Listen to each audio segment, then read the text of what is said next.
We should be good this time. Yes. Thank you, everyone who came back and stuck by. Yeah.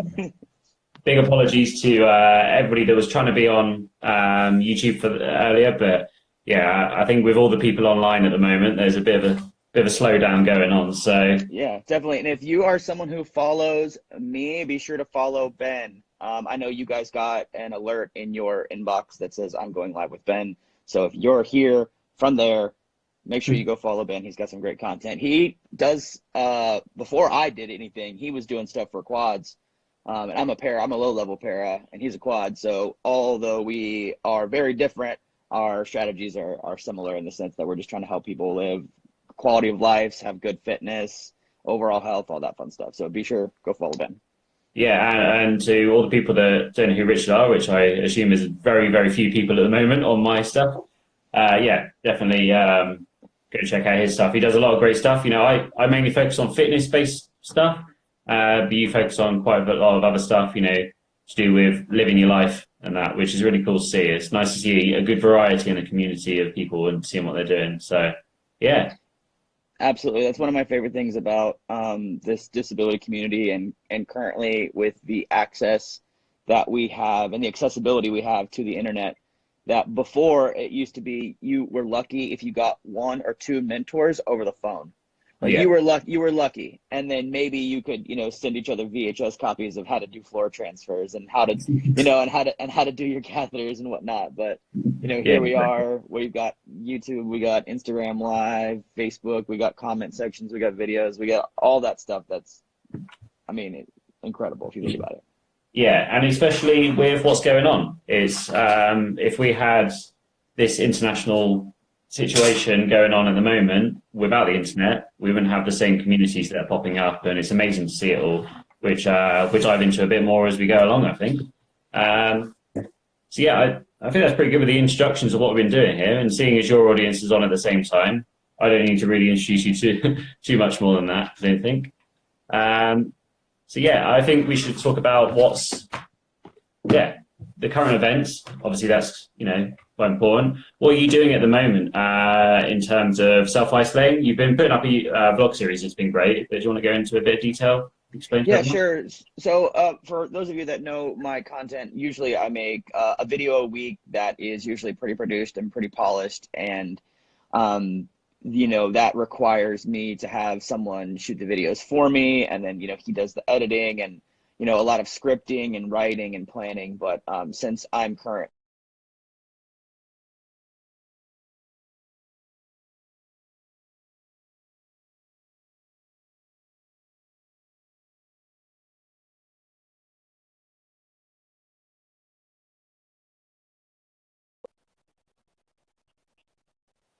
a little baby vlog camera, and I pretty much just send out my footage at the end of the day to Andrew, who's the guy who normally shoots and edits my videos.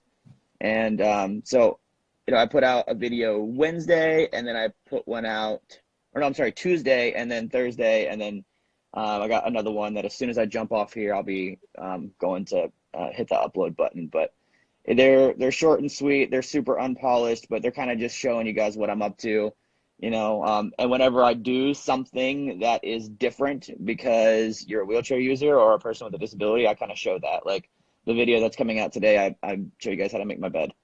That's just a silly thing. I was like, oh, I need to change my sheets. Let me record this and show them how to change sheets. No, that's really good. I think it's important to show these different aspects of their life because, if there's somebody out there maybe new to injury or, they might be struggling with it in a certain way, it's really good to show them these different types of way. And then they go, oh, I didn't know I could do it that way. That's a good tip. So yeah, pretty awesome. Yeah. Hey, just real quick, someone in the question is curious if we are disabled or not. So we'll go ahead and answer that. So about 10 years ago, I had a 50-foot fall that left me as an L2 incomplete paraplegic, which means I have some motor function below my level of injury. Now, Ben has a different injury, and obviously he got it differently, I'm sure. So we'll let him explain what he's got going on. Yeah, so mine was in 2010. I ran into the sea like they do on Baywatch, dove into a wave, and I hit my head on the bottom of the water, which ended me up as a C7 incomplete quadriplegic, which means unlike quite a lot of the quadriplegics, got tricep function, which does definitely help me day to day. It means that I am quite independent for a quadriplegic. And I like to show that in my videos as well. I do quite a lot of fitness-based stuff, but I like to give a good range so that people that are less disabled than me and people that are more disabled than me, they sort of can follow my videos and I adapt it as we go along. And that's why it's called Adapt to Perform, because it's all about adapting for the people. So yeah, it's all good. Yeah. And at a first glance, for someone who's not informed about the disability community, you and I may very quickly, look the same. But the big difference, although we have tons of differences, but the biggest difference is you can notice is our hands, right? So since I'm a paraplegic, that means I've got dexterity through all my fingers. I can move them this way. I can open and close. I can pick up things. And if you look at Ben's hands, Ben has a different way of doing things where he's got, impaired movement in his fingers. Yeah, this one doesn't work at all, and these fingers barely move. So yeah, it does make things a lot more harder. Yeah, it's a lot more difficult. People, I don't think understand how much different a quad is from a para. I mean, being a paraplegic is difficult, but being a quadriplegic is also very difficult. Like some of us have trunks, core strength. Some of us have, full use of our hands. You guys have, things like breathing and temperature and, dexterity and, biceps and, some of you guys can't even do that. There's a lot of variety within the quad world, but it can be quite tough at times, but that's what we're here to do, to help people through those. Yeah, absolutely. And it's funny because we both have spinal cord injuries, yet we are very different. However, we both show what we know how to do and teach people how to do what they can. And I think that's pretty special. I'm privileged to be able to actually have the tools to be able to do that, because as we're saying with like other things, like back in the day we wouldn't be able to do this. So yeah, absolutely. That's something that I've throughout this whole situation that I've been learning about is how people with spinal cord injuries have gone through their own versions of something like this, whether it be, like the financial crisis of 2008, or, whether it was Vietnam or World War II or whatever it was, everything from rationing to making sure they've got their medications and their doctor's appointments and, reusing catheters and like all this stuff that we take for granted on a daily basis. And we're sitting here going, oh man, wow. You mean I get hundreds of catheters shipped to my house every week, every month, and you guys gotta you get 4 a month and had to wash them in a boiling pot of water. Like, oh man. Yeah, it was crazy times. I hear a lot from the guys that we meet in the spinal units, and that they come around and they tell us all about their stories. Like, Jesus Christ, I'm glad I was injured now. It's interesting.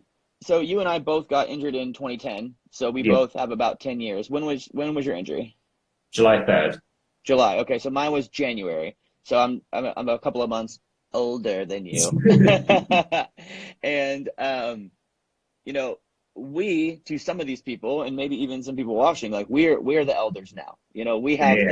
We have the privilege to share our decades of experience, strength and hope, and to help people realize that, like, hey, your life's not over. You can still have a great quality of life. You can still be healthy.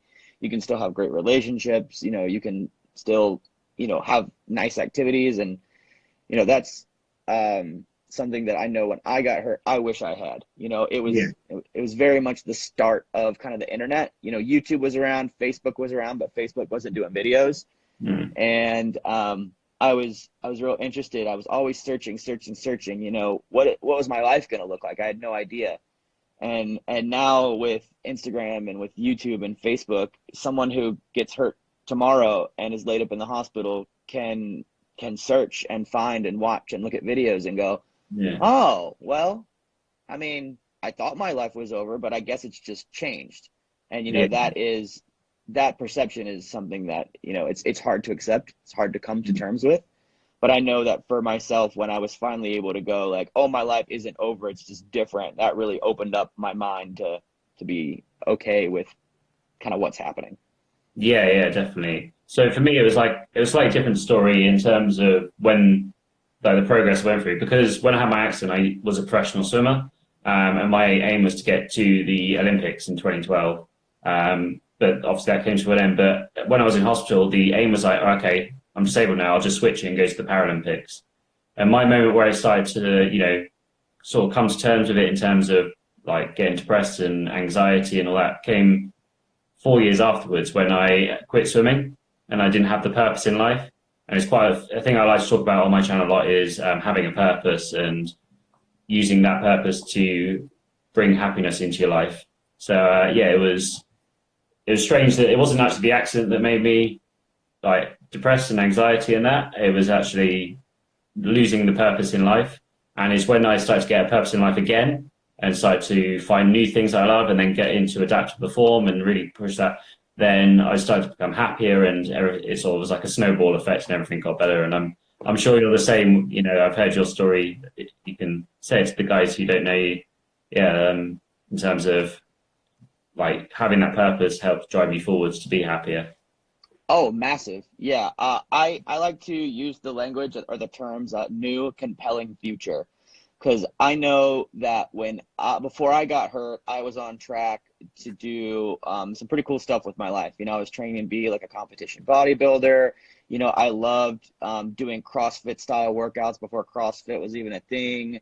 You know, I loved going hiking and playing outside. And, you know, I was also in school for a sculpture degree. So a lot of like heavy lifting and welding and working with metals. And, you know, it was just a blast. I was so excited for what my future would hold. And, you know, I had my accident and just like that, my future was stolen from me. It was taken away and I became hopeless and purposeless and really sad and upset. And luckily I worked pretty hard to kind of like, I guess, get my life back just in Mm, an adapted way. But it really didn't make me happy because I felt I couldn't fully do what I was doing before. And you know, I eventually ended up, you know, kind of quitting school and, you know, getting into a job at like a computer place, like selling computers. And, you know, I became really aware of like the fact that I'd never really coped with my injury mentally.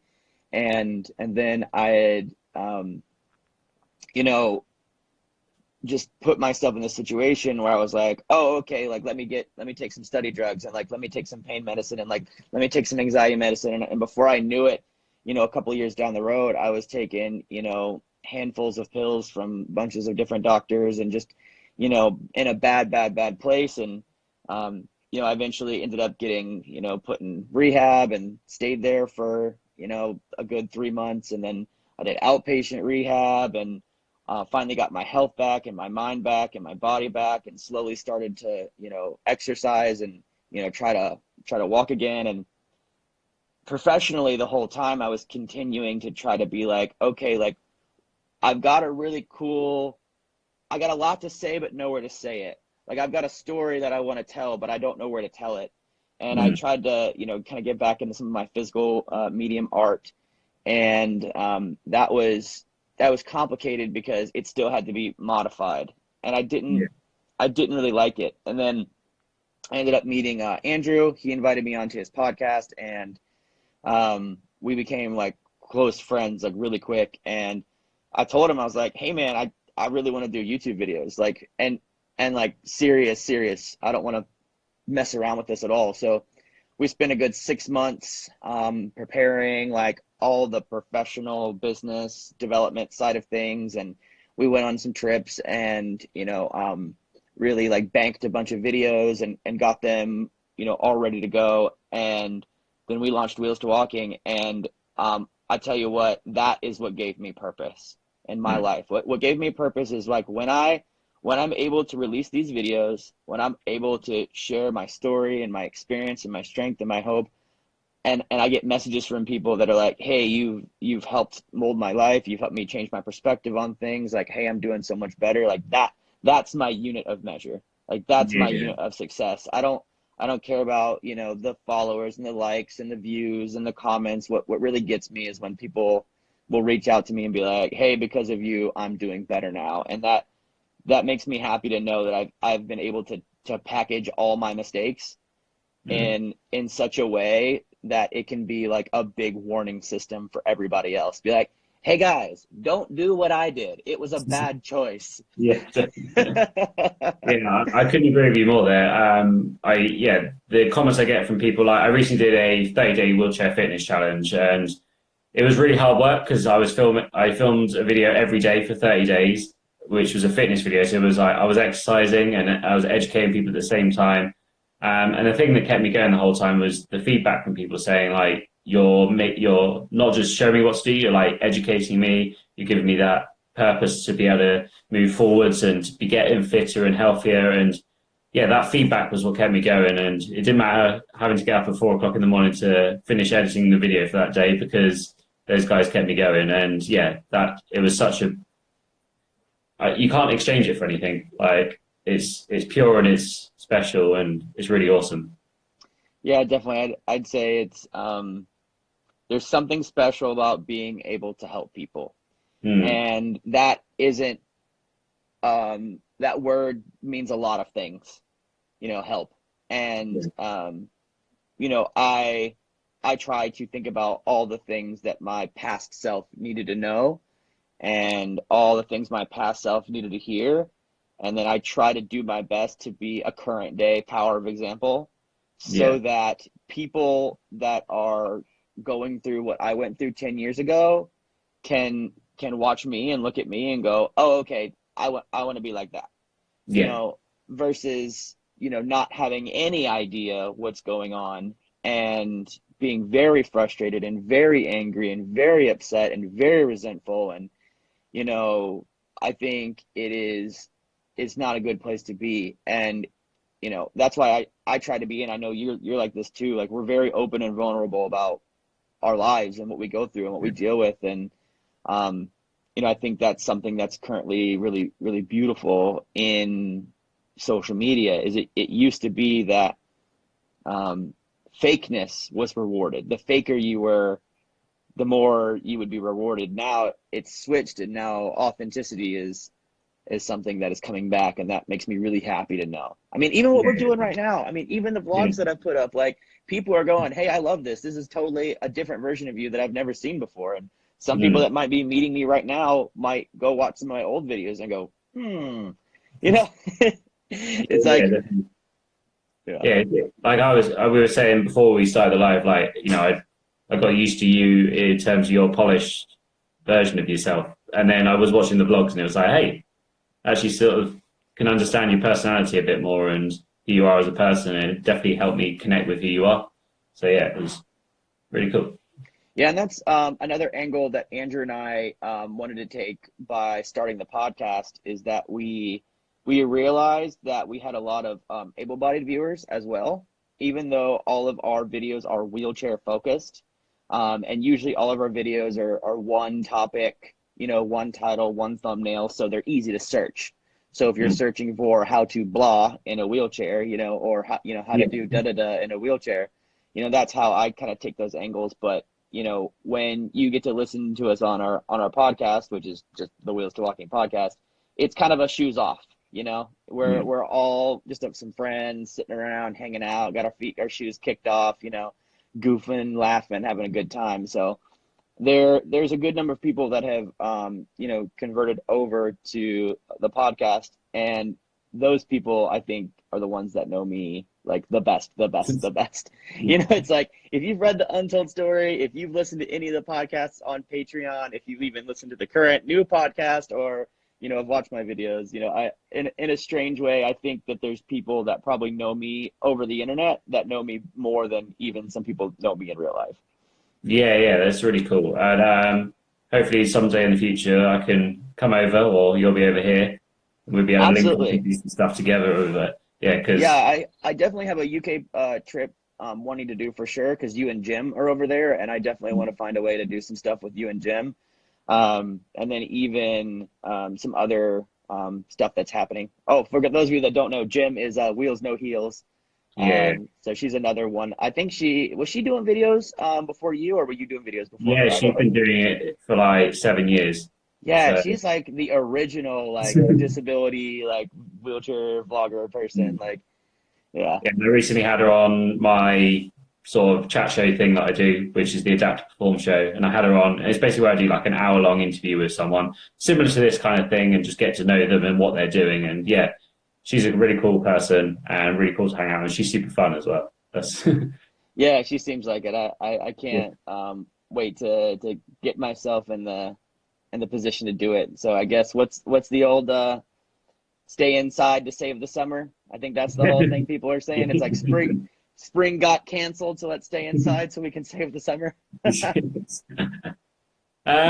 pretty good segue on to talking about current events, I reckon. So yeah, at the moment, obviously, there's a lot going on with the coronavirus, and obviously a lot of self-isolation or social distancing or whatever you want to call it. I know you've explained a lot in your vlogs and that. So what sort of, you can give a brief overview, in more detail, go and watch the vlogs because they explain it a bit more better. But yeah, what sort of things are you doing in this time? Yeah, that would be the first thing I have to say is go check the vlogs. But I'll give you guys quick. So for the most part, my life hasn't drastically, extremely changed. I have the fortunate ability that I pretty much, stay at home and really only hang out with Andrew and my girlfriend. So now the big thing that has changed is how many times I go out. I'm limiting myself. I'm only going to doctor's appointments if they're absolutely 100% necessary. I'm going to the grocery store only if it's absolutely 100% necessary, and I'm staying away from people. I do go outside a couple times a day, but again, I make sure that I just stay away from people. Like I have no interest or desire to be anywhere near people. And I'm still finding ways to, be around, for like my girlfriend, for example. Like it's kind of rough because when I see her, we like can't hold hands or kiss or touch or hug or cuddle, or like we can't do anything. We just have to like stay far apart and walk around outside, and at least we can have a conversation, which is nice. Yeah, definitely. But for the most part, man, I'm just making sure that my space that I stay in is really clean and really sanitized, and anything that comes in, gets completely decontaminated in pretty much every way. If I go to the store and buy something, I'll wipe it down. If I, go outside and I touch one of these things, it gets wiped down. And I try to limit all my trips into like one outing. So like I'll go exercise, I'll go to the grocery store, I'll go to the doctor appointment, and then I'll come back home, decontaminate everything, and then excuse me, and then I'll jump in the shower. And then once I'm showered, I'm pretty much at home. And then I vlog some of the stuff I do outside of the house, and then I definitely, vlog some stuff inside of the house with my little handy dandy Canon G7X, Hello.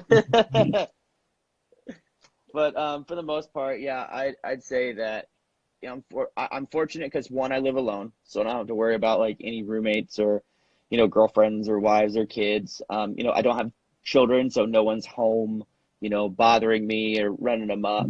My job I already do over the internet. I already do make videos and Instagrams and all that stuff.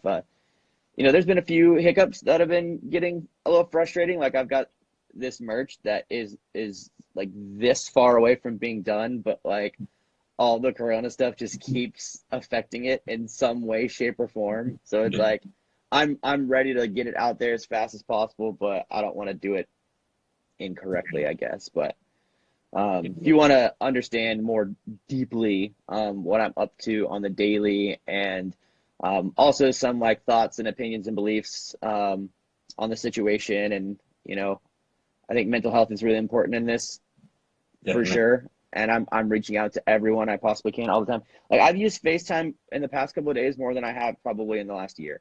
Like I am blowing up everybody. Like I am constantly, like FaceTiming people I'm friends with and FaceTiming people that, maybe I'm not, the closest of friends with, but at least it's someone to talk to. And I'm making sure I'm hitting up my mom and my sister and my brother-in-law and my other sister, and I want to do my best to just keep kind of open communication, because we are in times of a lot of fear. We all in times of a lot of anxiety and most of all uncertainty. And I think the uncertainty is what's really affecting a lot of us people with disabilities, is that there's uncertainty about, like, will we get our medications or not? Will we be able to, do physical therapy or not? Will our, medical supplies be able to come to us? Like, if I get this, how bad is it going to mess me up? Can I cough? Can I, regulate temperature on my own? Can I sweat? It's a lot of real scary stuff that we just have to, breathe in and breathe out, and just kind of like, just realize that this is all temporary, that everything's going to be okay. I mean, I go back to my origin of my injury, and I remember how horrible that was, and how I thought it was going to last forever, and I was never going to be okay, and it was never going to be over. And here I am, I'm fine. Even just recently, I got, for those of you that don't know, please go check out my channel and watch these videos. But about 11 weeks ago, I was hit by a car and had to go into ICU and broke my leg and got some internal injuries. And like this wrist is even all jacked up now. So it hurts to work out and it hurts to push my wheelchair around. But that was 11 weeks ago, and I feel fine now. Like, I'm up on my feet again. I'm moving. My pain's managed pretty well. I got a nice little shave going on, haircut. I'm back to doing this. And that's something that, like, I think it's hard to remember, but, like, this is temporary. This will be over soon. It's not forever. But for now, we just got to live day by day. It's very much one of these situations that's like, it's very much like when you wake up, you ask yourself, what do I got to do today in order to make it till tomorrow? Like, tonight. I mean, tonight, what do I got to, I get out of bed. What do I got to do today to make sure I get back into bed? Sure. Yeah. What about yourself? What's some stuff you're doing? So I don't know about how many followers of yours that are quads or people that rely on care, but one of the things that I had to change at the moment was I have care, because there are some things I can't do. I try to do as much as I can. I'm fairly independent, but there are some things I do need help with. So I'm fortunate enough to have an amazing girlfriend who's stepped in, and it means that I've limited my care. So I normally have a care company that sorts all of it out and they have people in, but she stepped in and she's doing that and helping me out in this time. So yeah, it's something that I had to adapt to, and because I don't want all these people coming in, because you don't know how safe they're being, you don't know their situation. Like, some people, they're like, I've got kids at home, I need to feed them, I can't afford to be off ill, so I'm going to come in anyway.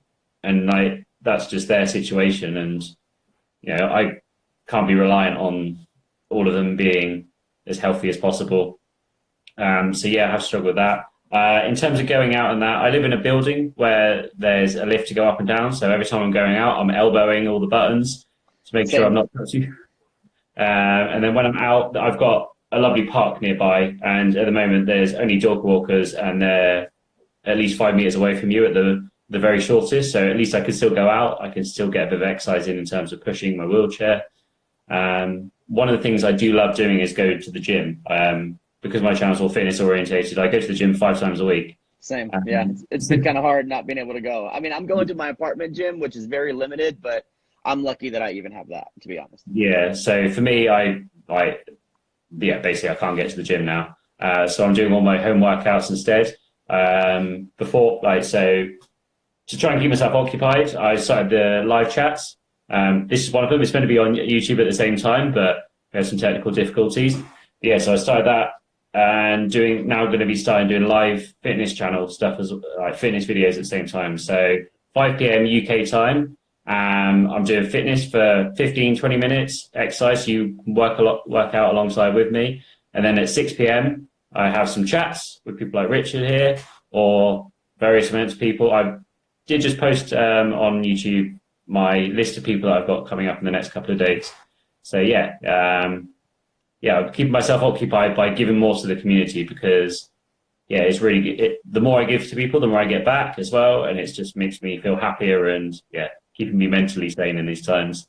Absolutely. Just like we can, run back to what we were saying earlier is the whole idea of like, um, happiness comes from purpose. And if your purpose is helping other people and adding value to other people's lives and seeing how that affects them at no matter what scale, like I love helping out, that one person that I can message back and forth in the DMs. And I think I saw a couple of them even in here in the chat. Some of my, I call them my wheelie boys. And, like I love messaging those guys. And then I also love, doing broader stuff where, it's bigger, it's wider sweeping, and, even stuff that, is kind of made for, your everyday person, kind of like the podcast. Podcast is for everyone. You don't have to be disabled to listen to the podcast. It just happens to be the podcast of a guy in a wheelchair and a guy not in a wheelchair. So you said about how you helping people in that, but how are you actually doing yourself as well? I'm doing good. I'm lucky that I have like really great coping skills that I learned through the years of therapy and even like through rehab. Like when I got clean off the drugs, I didn't know how to cope with anything. I didn't know how to feel feelings or how to deal with emotions, or I didn't know. Like I had to like go to classes to learn how to like manage my emotions, which is like, it sounds so silly, but like I literally didn't know how to live at all. So, luckily I've got really great coping skills. I've got really great friends and family. I got a tight circle that we're in constant communication. And, I'm just, for me, the big thing is like the physical exercise. Like the more physical exercise I can do, the better I feel. There's definitely a lot to do with, just communication. And, I'm also taking this time to, do vlog stuff and even get like real strategic with my, my business, and get even more strategic with, like the rest of the videos. And it's just a time where, and I think everyone can do this, where it's like all the things that you said I don't have time for, you now have time for. You now have time for. So use this, like you're forced to be at home, but you're not forced to watch Netflix and YouTube all day and eat junk food. Like you can learn how to cook. Like you can learn how to, like make good food for yourself. Like you can learn how to exercise. You can learn how to, get into art or photography or, like whatever you want to do. You can learn wheelchair skills. Like, hey, everyone, jump on both of our pages and jump on both of our YouTube. We got so much stuff on there that you could literally learn how to do all your wheelchair skills. I mean, everything from wheelies to transfers to even just how to push your chair. I mean, there's tons of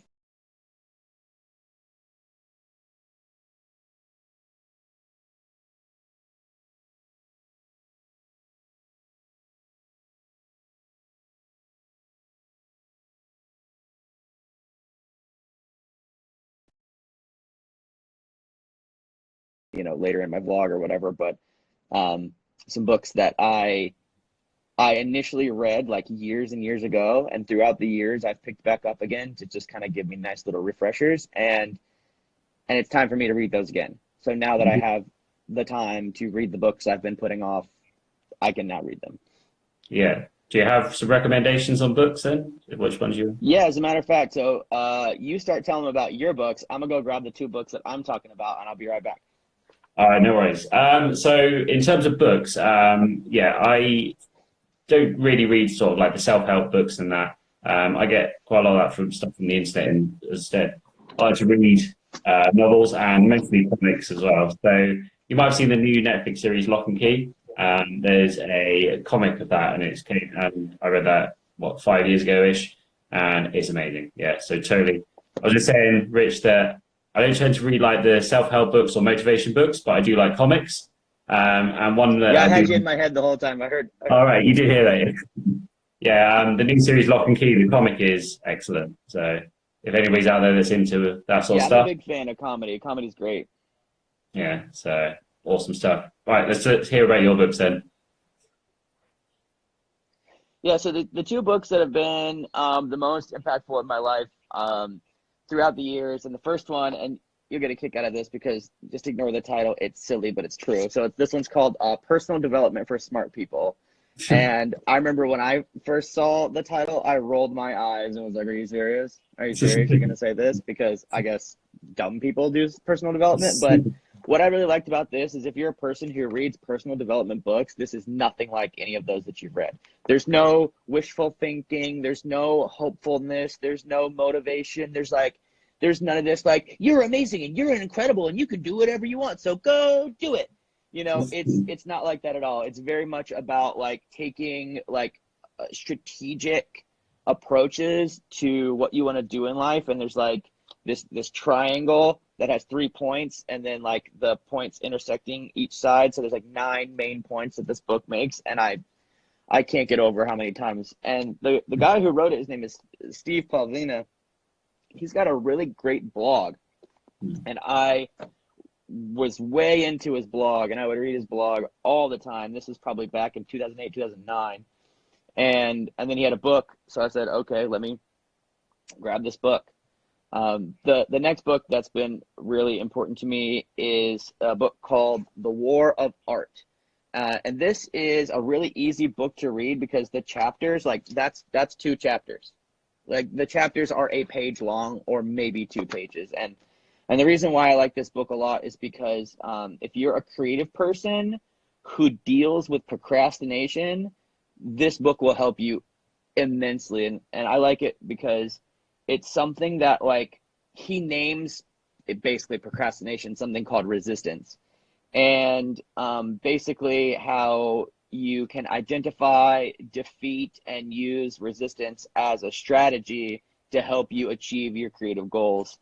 And I think it's really great. Like here's a little thing it says on the back of it. It says, do you dream about writing the great American novel? Regret not finishing your paintings, poems, or screenplays? Want to start a business or charity? Wish you could start dieting or exercising today? Hope to run a marathon someday? If you've answered yes to any of these, you need The War of Art.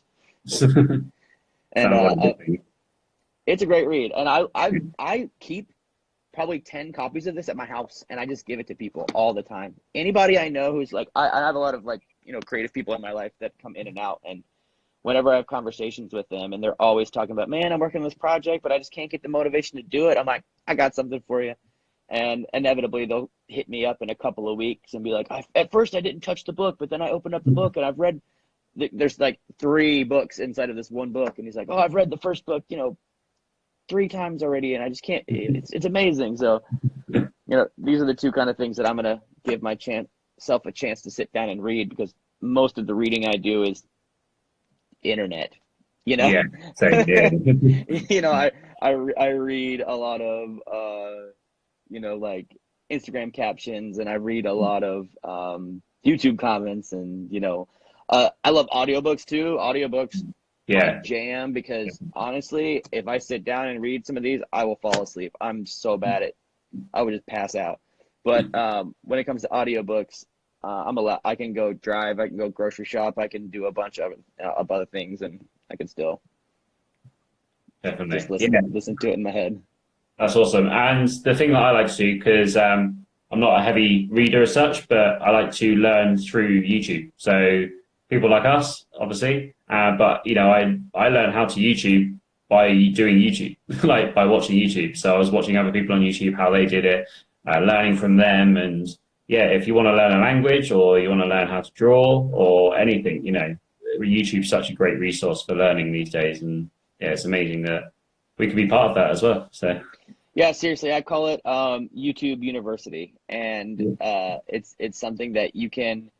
By the way, I love how everyone in the comments are shouting out where they're from. So hello, I'm here in ATLGA. So what's up, people?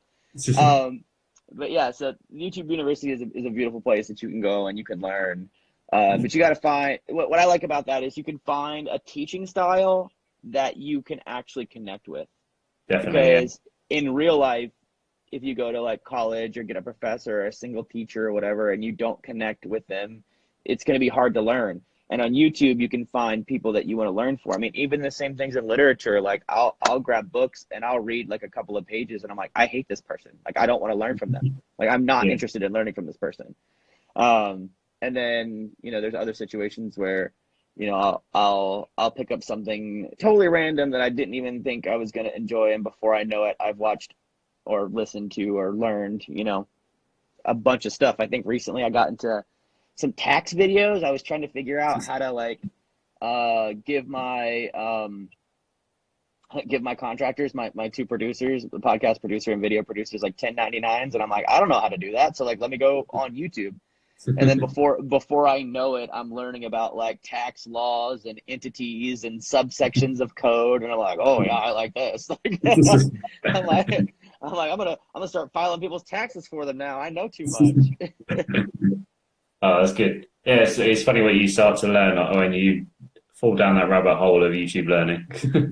Yeah, but sometimes you might end up on a conspiracy theory video, and before you know it, you've realized that You got your tinfoil hat on and oh man, there's so many tinfoil hats on currently about this, man. I don't just dude, there's so many people, especially on Facebook, man, and people have lost their damn minds. And it may be right, it may not be right, but there is like, if you know what these things called logical fallacies are, and if you can very quickly study and look at like the common logical fallacies, like if you want to just Google logical fallacies, like the top 10 is just what they whole use. Like I've seen sentences this long that are just back to back to back to back to back to back. I mean, just fallacies all over the place. And it's like, if you don't know what a fallacy is, that sentence could be convincing. But if you know what a fallacy is, you're laughing really hard, because it's just like an endless, like, slippery slope and misrepresentations and like false positives and just all this just like ad hominem, just blech, and you're going, wow, this is wild. But I can understand why people would do it, because whenever something crazy happens in life, we want to find out why. We want to understand it. And you know, the unfortunate truth is, you know, Occam's razor, it states that it's like the simplest answer is probably the correct answer, but the simplest answer isn't fun. That's not fun. What I was gonna say. That's not fun. Some people like the fun option, and some of the like theories, the less serious ones, are quite fun, and I kind of wish some of them were true. Like Area 51, like everybody wishes there was aliens there, but let's be honest. Yeah, exactly. Yeah, it is more fun to use your imagination and the imagination of the people on the internet. But what I'm not a big fan of is the spreading of false information and fear. Yeah. You know, and for me, my thought is this: no matter what the truth is, what we have to do is the same. You know, I think about, okay, let's say every conspiracy is correct, or let's say we're being lied to. We still got to social distance. We still got to wash our hands. You know, we still have to make sure we're okay. You know, I don't think, you know, I don't believe that there's maliciousness in, you know, this international government or whatever. But, you know, a lot of people, it's so funny, people that are like, oh man, the government's so dumb, they're such idiots. But then they also believe that the government is capable of coming up with this like insane conspiracy to control the world. And in my head, I'm like, have you ever been to a DMV? Like, I don't know what they call it over in the UK, but here it's where you go get your driver's license and your passport. It's like, we said off for that. We'd have to go in the queues. It's so good. Insane. Someone says eugenics program funded by the hand sanitizer companies. What? Oh man, Dave's been putting loads of different conspiracies in. He's talking about Epstein next, I reckon. Yeah, there's just too much about it. Yeah, I someone sent me a screenshot of like some comment someone left, and they're like, "Yep, this is it. This is what happened." And when I read it, I'm like, only someone like this is no, like what are you talking about? Like this is the most insane thing. Like what evidence do you have to support any of this? And the answer is always do your research, man. Do your own research. You'll find out. You'll discover the truth. Just do your own research. And it's like, no, you're the one who's saying that this is true. It is your job to present evidence. It's not my job to find out. Yeah. It's your job to tell it. It's like the burden of proof is on you, not on me. But one good thing out of all of it is we were saying the other day that the memes at the moment are incredible. Oh, wow. The memes are great. I'm also excited about the deeper relationships we're getting to have with each other. I'm also grateful for all this gratitude I'm feeling. Like, I did a load of laundry the other day and I almost got like emotional. I'm going, oh man, like this is something I take for granted every day. I have a machine that washes my clothes and then dries my clothes. And I've got this special soap that does it for me. It's like, I'm not in a creek anywhere, you know, like dunking my towels and wringing out the water and hanging it up to dry, you know, like we are nowhere near, you know, this, you know, thing where the world collapses from the inside out and then we're living in huts or something. Yeah. I mean, I don't.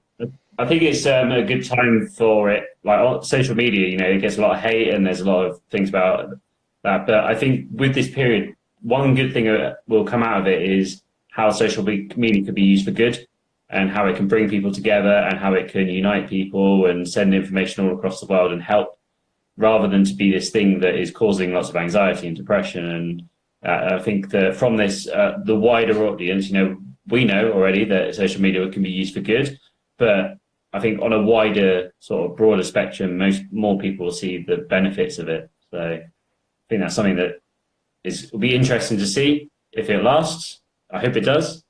We'll definitely be out there promoting it and making sure it's a good thing. Yeah. All right, so before we sign off, Ben, what's some stuff that people that come from my side need to go check out on your side? Yeah, so I am Adapt to Perform absolutely everywhere. So whether it's Facebook, YouTube, Instagram, Adapt to Perform. I mostly focus on wheelchair fitness stuff. So anything to do with fitness, yoga, meditation, stretching, mobility, stuff, whether it's cardio, weights, in the gym or at home, anything fitness based. Yeah, I just do in a wheelchair. That's the only difference. And yeah, if you want to see us do this again, I would say, and you don't follow me, just go over to Rich's thing and just hit it up and just blast loads of, I want to see Ben on there again, and we'll do this again, definitely. Don't send the spam monsters over. They already do it. They already do it enough. Oh man, it's no big deal. Yeah, I'd say real simple for me is the big landing page is just my website. If you go to wheels2walking.com, and that's wheels the number 2 walking.com, I have everything on there. I've got my Untold Story. I've got my podcast. I have my Patreon. Hey, Woody, what's up? I've got, you know, YouTube. I've got Instagram. I've got Facebook. Everything. You can find everything on that website, and that's wheels2walking.com. Yeah, that's awesome. Well, that was awesome chat. I really enjoyed that, and it was really good meeting you, because this is the first time we've actually talked to each other. So yeah, it's absolutely fascinating. It's funny how that works out. Yeah, but yeah, we'll have to do it again, and I'm sure people want to see it because it seems that they enjoyed it. So yeah, it was a bit live. There's a few people here, that's for sure. Yeah, it was awesome. Well, thank you so much for joining me. And yeah, anything else you want to say? Nope, that's it. Check it out. Wheels2walking.com. See you guys. Let's go. See ya. All right, bye. Everyone.